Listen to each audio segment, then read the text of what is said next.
Ayun. Ayun na!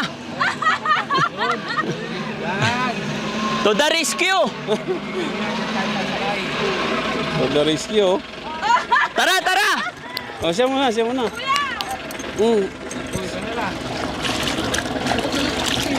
Ay, oo. Oh! Dito yung mic mo eh. Okay! Up! Wop! Wop! Wop! Hoy! Hoy! Yo, kuya, hoy! Okay! Up! Okay! Salamat! Hop! Ang galing! Thank you!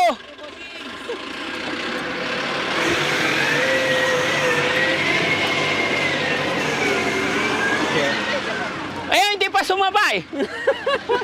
Ay, ikaw!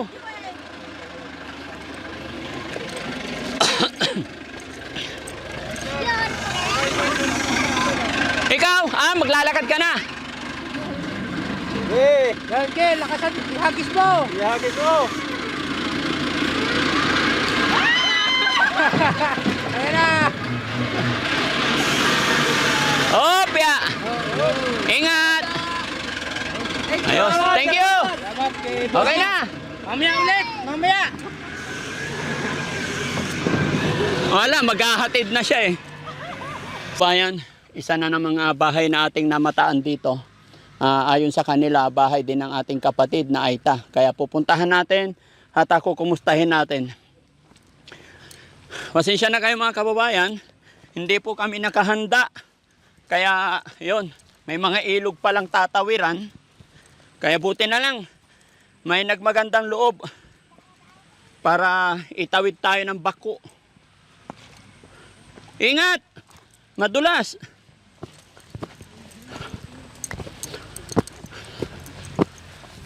Hello po!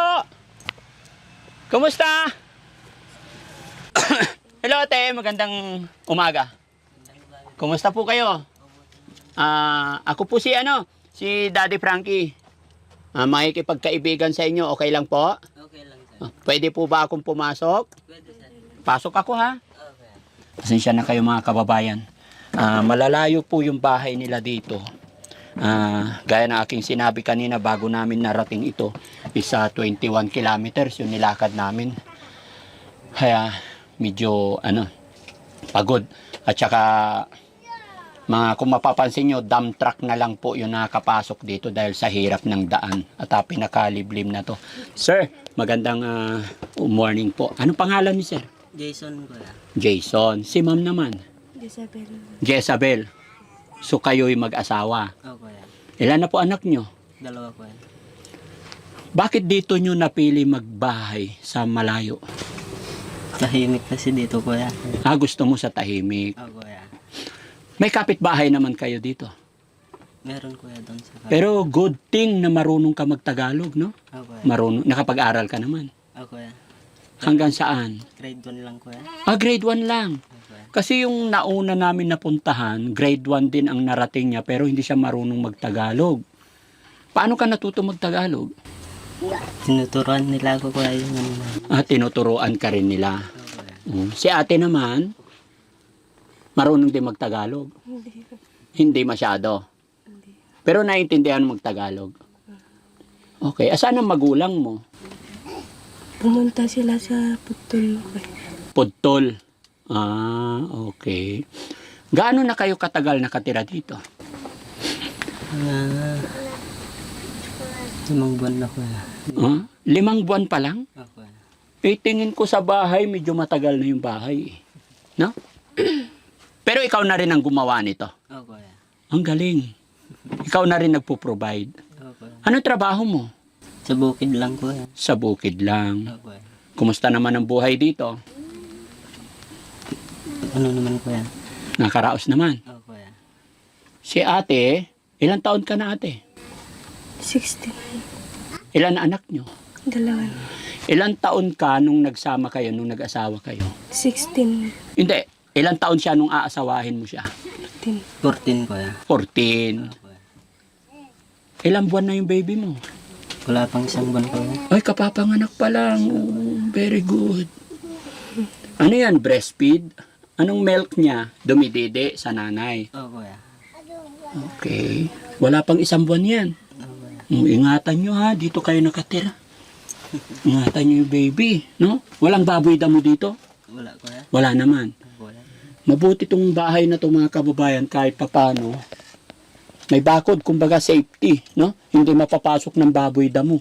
Ingat kayo ha, kasi may nangyari na noon na ganyan, baby, nakalagay dyan, tapos nagsasaing-saing yung nanay, nagtatrabaho dyan, gumulong, nalaglag sa kuprahan. So nasunog yung bata. Pero sa inyo naman, okay naman, no? Nangyari na yan mga kababayan. Sa Masbate, balikan nyo po yung aking natulungan noon. Ganito rin yung bahay nila. Sa gilid ng bahay, kuprahan. Nalaglag yung bata, ganito ang bahay pero butas, kaya bigla kong naalala. So nasunog yung bata, kawawa yung baby. Although nakaligtas naman na i-survive, natulungan na po ng Team Daddy Frankie yun. Kaya bigla kong naalala. Kaya, kuya, ikaw ang mag-iingat sa pamilya mo. Sabi nyo, 2 na anak, nasaan ang isa? Nandun sa tatay ko kuya. Nasa tatay mo. Ilang taon na yung panganay? 2 kuya. Okay. So talagang gusto mo dito, tahimik. Oo kuya. Ayaw mo na may kapitbahay. Ayaw ko kuya. Ayaw mo bakit? Hmm? Ayaw mo pa kapitbahay. Oo kuya. Kayo ba'y kasal ng 2? Hindi pa ako kuya. Parang hindi yata uso yung kasal-kasal dito no? Oo kuya. Basta pag nagsama, mag-asawa na. Oo kuya. Ang ganda ng asawa mo. Huwag mong pababayaan, ha? Oo kuya. Ilan anak ang plano mong gawin? 2 lang kuya. Uy. Tama na yan. Sure ka? Oo kuya. Oh, sana okay yun. Good mind. Maganda yung intention mo. Kung 2. Mahirap ang buhay. Mahirap ang buhay. Oo kuya. Kaya tama na lang yung 2. Opo. So si ate, dito lang talaga sa bahay. Oo kuya. Anong trabaho mo dito? Tagaluto. Oo. Ha? Oo kuya. Anong ulam nyo ngayon? Wala pa kuya. Wala pa. Oo kuya. Alas 11 na. Maghanap muna akong na. Maghahanap ka mamaya. Okay. Kaninang almusal, anong kinain nyo? Kanina kuya. Oo, umaga. Tilapia kuya. Ha? Tilapia kuya. Tilapia. Kumusta naman ang buhay may asawa? Okay lang. Jezabel? Oh, Jezabel, kumusta naman buhay may asawa? Okay lang ba? Okay. Nagnanganga ka rin? Yung kinakain nyo? Okay. Nganga. Pati siya nagnanganga rin. Oo kuya. Kahit babae lalaki. Ano ba lasa nun? Ha? Anong lasa nung nganga? Para yung matamis kuya. Matamis? Oo kuya. Kasi napansin ko mga kababayan, lahat ng taong nakikita ko dito, nagnganga. Meron ka, nganga. Wala na kuya. Ubus na. Sayang. Gusto ko sana tikman. Oh? Sinong may nganga dyan? Tikman natin. Matamis daw mga kababayan eh. Wala? Sayang. Gusto kong tikman yung mag-try yung magnganga. Anong edad ka nag-try magnganga? 15 kuya. 15. Oo kuya. Pero hindi naman bawal yan, di ba? Oo kuya. Oo. Pati babae talaga nagnanganga rin. Oo kuya. Bakit? Parang kuya. Parang Anong ibig sabihin nun?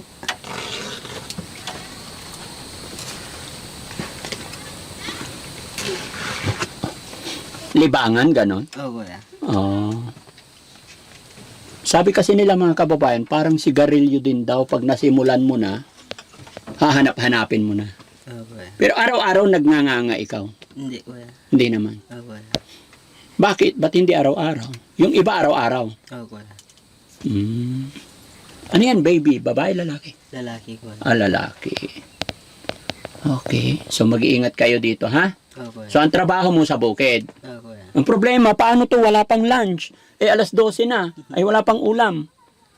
Bigas, meron naman. Meron naman kuya. Ulam lang ang problema. Oo kuya. Siguro pwede na magtanim-tanim, no? Mga talbos ng kamote, ilaga, tapos sausaw ng bagoong. Oo kuya. Pwede na.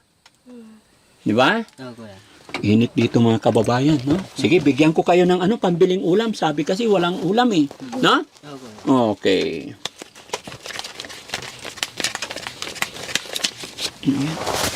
Oh, sino nga hawak? Yung misis ko na lang, kuya. Ay, yung misis mo. Oo, kuya. Pag sumweldo ka, yung perang sweldo mo, binibigay mo lagi sa misis mo. Oo, kuya. Ilan ba asawa mo? Isa lang, kuya. Ay, isa lang. Ah, isa lang talaga gusto mo maging misis. Oo, kuya. Ay, very good. No? Ilan kayo magkakapatid? 10 kami, kuya. 10 rin kayo. Oo, kuya. Ang dami. Tapos ikaw sabi mo, 2 lang. Oo, kuya. Parang hindi ako maniwala. Baka pagkatapos ng isa ay 2, magulat-gulat ako, mayroon na naman. Hindi, tama na yun, kuya. Tama na yun talaga. Oo, kuya. O, para mapag-aral mo sila mabuti. Ano? Oo, kuya. O.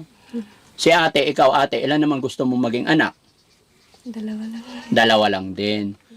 Kumusta naman yung asawa mo? Malambing din ba? Ha? Hindi. Hindi siya malambing. Kung paano yan, sir? Dapat lambingin mo. Ha? Sino malambing? Siya. Malambing naman siya. Ha? Oo, kuya. Ah, oo. Gaano mo siya kamahal? Mahal na mahal ko siyang sobra, kuya. Paano mo siya, saan kayo nagkakilala? Dito, kuya, sa ano, sentro ng ano, Luna. Sa sentro, nakita mo siya doon. Oo, kuya. Paano ba manligaw yung mga Aita? Sorry sa word. Ano ba yung tawag sa inyo talaga, Aita? Oo, kuya. Hindi kayo nasasaktan, nagagalit pag tinawag na Aita? Hindi, kuya. Ano yung masakit sa inyong pagdinig? Yung ano lang sa... Wala, ha? Wala, kuya. Wala naman. Oo, kuya. Kasi sa dait, ano yung tawag sa kanila? Manide. Sa dait, ang tawag sa kanila, manide. Tapos dito sa kapis naman, kulot. Ang tawag sa kanila. Tapos yung mga kulot naman, ang tawag nila sa atin mga kababayan, unat.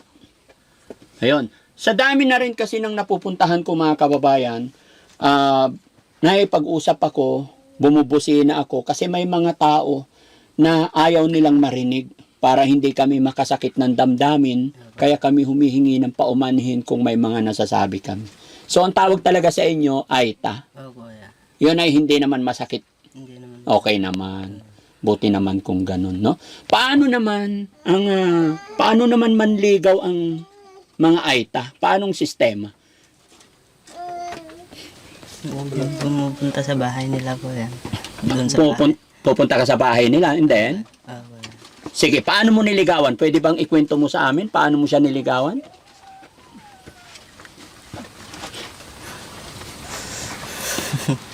No?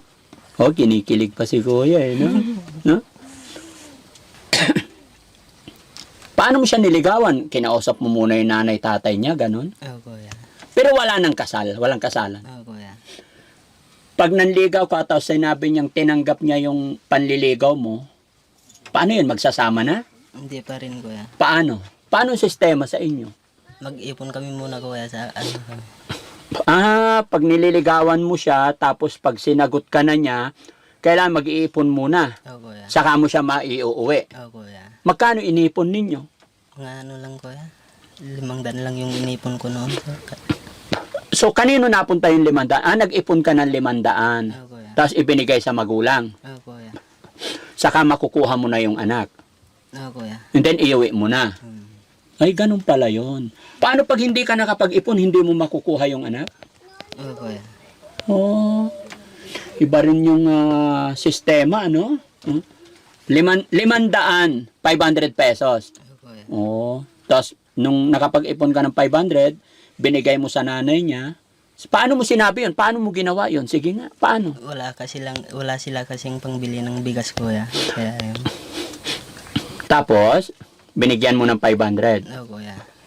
Tapos naiuwi mo na yung ano, Oo, kuya. yung anak nila. Ilang taon siya nung inuwi mo siya? 14, kuya. 14 years old. Oo, kuya. Binigyan mo ng 500 yung nanay tatay niya, Oo, kuya. tapos naiuwi mo na yung anak nila. Oo, kuya. Anong sabi nung nanay nung inabot mo yung pera na 500 and then eto po 500 tay nay, tapos kinuha mo yung anak nila. Anong sabi nung tatay nanay? Mag-ingat kayo, anak. Sana wag mong saktan yung anak ko. Sabi nila sa akin, kuya. Oo, nay, sabi ko. So Kumusta naman ang buhay ngayon? Okay naman. Okay naman kuya. Oh, so pakatatandaan mo yung sinabi ng biyanan mo, no? Kuya. Mahalin mo yung pamilya mo, mahalin mo yung asawa mo. Kuya. Okay? Pero parang ngayon lang ako nakarinig ng ganun mga kababayan, no? Na parang binili ng 500 sa Makatwid, parang binili ng 500 pesos yung anak, no? 14 years old. Ganun naman talaga ang sistema dito sa inyo. Kuya. Okay. Wala tayong magagawa mga kababayan kung ganyan talaga yung kalakaran, yung anong tawag dito? Pamahiin, kumbaga. Kuya. Kaya siyempre, sa hirap din ng buhay, no? Basta siguro kampante na rin yung biyanan mo kasi nakita siguro nilang mabait ka, masipag ka. Kuya. Alam nila na kaya mong buhayin. No? Pero sana may kasal, wala talagang, siyempre, nung inuwi mo yung anak nila, wala bang salo-salo, yung magluto man lang para kain, wala na? Meron kuya. Meron din. Kuya. Ano mga niluluto nyo? Mga ano lang kuya. Mga dahon ng malunggay, ganun kuya.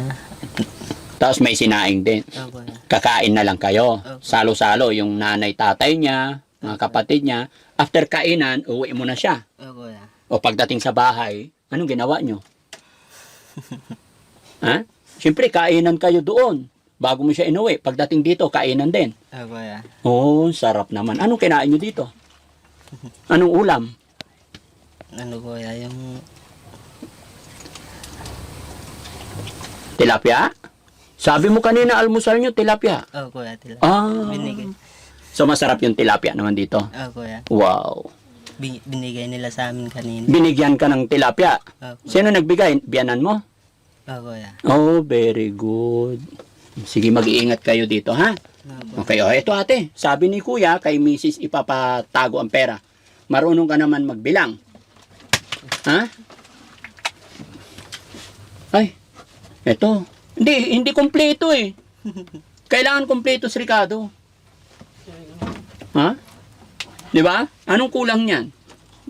Yung ano kuya, yung dahon. Oo. Hindi kompleto. Sige. Eto, hayaan mo pag may kompleto ate. Marunong ka na magbilang. Ito, bilangin mo. Ilan na yan? Isa Isa, kuya. Isa. dalawa, tatlo, apat, Ilan na yan? Bilangin mo magkano yan? apat, Apat kuya. Apat. So, hindi, sa peso, ilang peso yan? 1,000 kuya. 1,000? Hindi, Oh, 2,000 2,000. Si ate hindi marunong? kuya. Hindi marunong magbilang. Oh, nakakaawa naman. 2,000, 3,000. 3,000, 4,000, 5,000.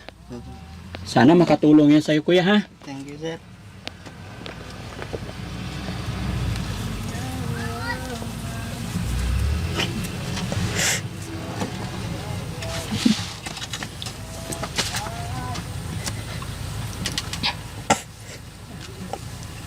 Ngayon lang ako nakatanggap ng ganyan.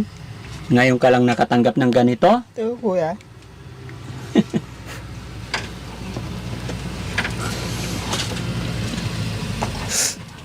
Bakit? Ba't ngayon ka lang nakatanggap ng ganito kalaki?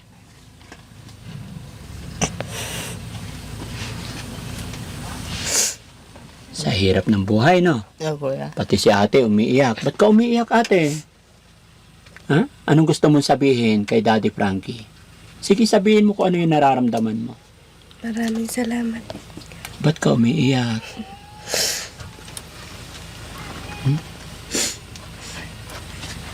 Sa gabayan kayo ng Panginoon, mga kapatid, no? Ito kuya. Laban lang.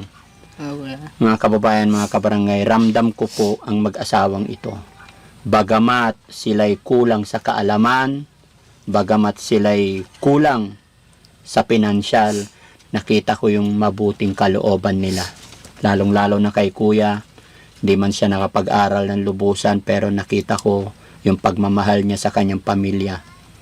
Gumawa talaga siya ng bahay na maayos. Kita natin na kubo lang ito, pero bilib ako mga kababayan kasi may pintuan, matibay talaga. Good lumber, no? So, ramdam ko yung pagmamahal niya sa pamilya, sa anak niya. Kasi hindi basta-basta lang yung ginawa niyang bahay. marami na rin akong nakikita na basta may bubong, butas-butas ang paligid. Pero kay kuya, okay yung bahay niya, no? Sana mapasyalan ko pa kayo ulit dito. Oo, kuya. No? Oo, kuya. Huwag kang magbabago sa pamilya mo. Oo, kuya. Mahalin mo yung anak mo. Ako si Daddy Frankie. Ako yung umiikot-ikot kung saan. Nakarating na po ako ng Iloilo, Capiz, Aklan. Iniikot ko talaga kung saan-saan para pasyalan yung mga kababayan natin kagaya nyo. No? Isa lang sasabihin ko sa inyo. Huwag na huwag po kayong mawalan ng pag-asa. Lagi lang tayong magpipray. Oo, kuya. No? Oo, kuya. Magsikap lang kayo para sa inyong anak. Magmahalan kayo, ha? Oo, kuya. Ikaw, ading, bata ka pa, pakamamahalin mo yung asawa mo, ingatan mo, ganoon din sa mga anak mo. Para sa ganun, malakas siya maghanap buhay. No? Napakabait ng asawa mo. Totoo ba yun? Pagdating niya, yung sweldo niya, binibigay niya sa'yo? Oo, ang bait. No? Kaya magmahalan kayo, no? So, yun mga kababayan, mga kabarangay, no? Iba't ibang kwento ng buhay ang nasasaksiyan na pupuntahan natin dito sa bundok na ito. At nakakaiyak, nakakaawa, pero nakakabilib. Dahil kahit ganito, hindi sila masyadong napag-aral, pero talagang may mabuting kalooban din sila at nagmamahalan. Nawa po'y maabot din sila ng ating gobyerno, matulungan, no? Dahil sila man ay tinatawag na AITA, sila man ay hindi nakapag-aral, pero ang alam ko dyan mga kababayan, iisa lang po tayo. Pare-parehas po tayong anak ng Diyos. Okay? Maraming salamat. God bless po. Anong masasabi ni Kuya na nakatanggap ka ng blessing sa araw na to? Sabi mo, ngayon ka lang nakatanggap ng ganyang kalaki. Anong masasabi mo po? Sabi ko lang sa pasalamat sa Panginoon, kuya. Tama ka. Una-una natin pasalamatan si God, ha? Oo, kuya. Kasi si God lang ang may kagustuhan ba't namin narating tong lugar ninyo. Okay? Oo, kuya. Okay. Si ate naman, anong masasabi mo? May natanggap kang pera ngayon? Maraming salamat sa Diyos. Maraming salamat sa Diyos. Okay. Anong unang-una mong bibilhin sa 5,000? Damit ng mga anak namin sa pang-ulam namin, kuya. Okay. Good. Damit. Importante yung damit. Lalo na sweater ng anak mo. Oo, kuya. Ha? Oo, kuya. Sige, salamat po. Ingat po kayo. Ingat. Makakabili ka na ng ulam. Oo, kuya. Kasi wala silang tanghalian mga kababayan. Kanin lang ang meron. Ulam, wala. Kaya makakabili na kayo. Yung mabilis na lang lutuin, no? Oo, kuya. Okay, salamat po. God bless. Salamat.